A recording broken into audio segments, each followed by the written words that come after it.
So, next item. For those of you who are involved or where forestry occurs in your turf, participation in forest management plans is generally a fact of life. We participated in, there is a manual that helps govern how forestry issues are handled with our industry, known as the Management Guidelines for Forestry and Resource-Based Tourism.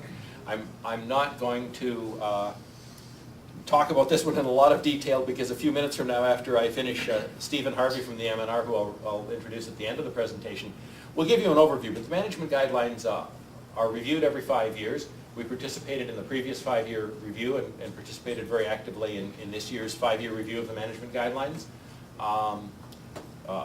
Quite a number of industry folks also participated, came out to some open houses that were conducted, spoke with us. Many of them spoke with Stephen one-on-one and provided their perspective and information. And this is really valuable.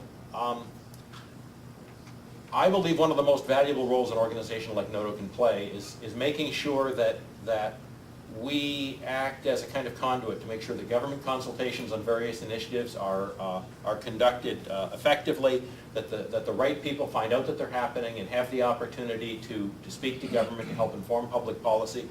And this exercise, frankly, is a good example of how that process works when it works well. And I applaud all of you who participated in it, and I applaud Stephen and his MNR team who have done a good job of engaging with the industry and getting our points of view.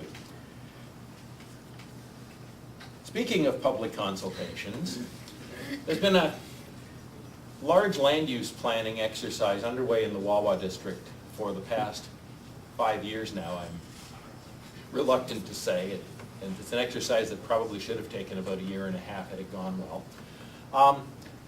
This, in my view, is one of the most important things that we have worked on in the past several years and it continues ongoing.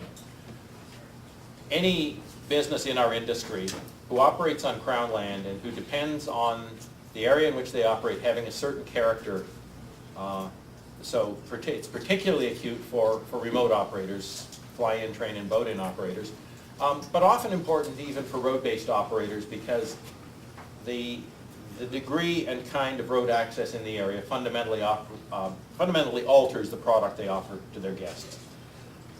We have used the forest management planning process typically and the management guidelines to try and protect those interests during FMP development. It frankly hasn't been a very effective system. It leads to uncertainty every 5 years when a plan comes up for review, a lot of work on the part of our industry, and frankly a lot of work on behalf of the forest industry to kind of come to an understanding and agreement. We have long advocated that the appropriate solution is to identify areas where certain kinds of activities take place, whether remote tourism and recreation activities or road-based tourism and recreation activities, and plan the use of those road networks by recreational users, whether paying tourists or local recreationists, in a systematic way in land use planning so that we all know what we're facing. And so in the case of WAWA, we have actually made an attempt over these 5 years to identify areas that now have significant amounts of remote tourism, and most of it is clustered in what you could identify by drawing a few big blobs on a map. And most of the areas of best quality, most heavily used road-based recreation are also in areas that you can define relatively regularly by a big blob on the map. And our argument is really quite simple. Instead of using prescriptions like donuts around lakes and all kinds of very specific, site-specific tools, if we drew some big blobs on a map and said, okay, recreational user, whether paying tourist or otherwise, it's okay to drive here, but if you want to go here and enjoy recreation, we are going to manage this area so that people only get there by flying in, or hiking in, or canoeing in, or kayaking in, or cross-country skiing in the winter. We will protect that fundamentally remote nature because that's a different kind of experience and the two experiences don't coexist well. It's been a tremendously contentious process, a well-organized contingent of what I would call road-based recreational extremists have repeatedly hijacked the agenda in the WAWA district. We have continued to participate both on the steering committee where I sat And several of our members, Al Arrington and Bob Garson, have sat on the smaller local working group. We brought some proposed alternatives out to public open house late this summer, and then of course everything got delayed by the election. With the new minister coming on board, it will be one of our top priorities to sit down and brief the new minister on our stance on this exercise and why we think it's important to move forward. It's really interesting to note how much traction this issue gained with the previous minister, Minister Jeffrey.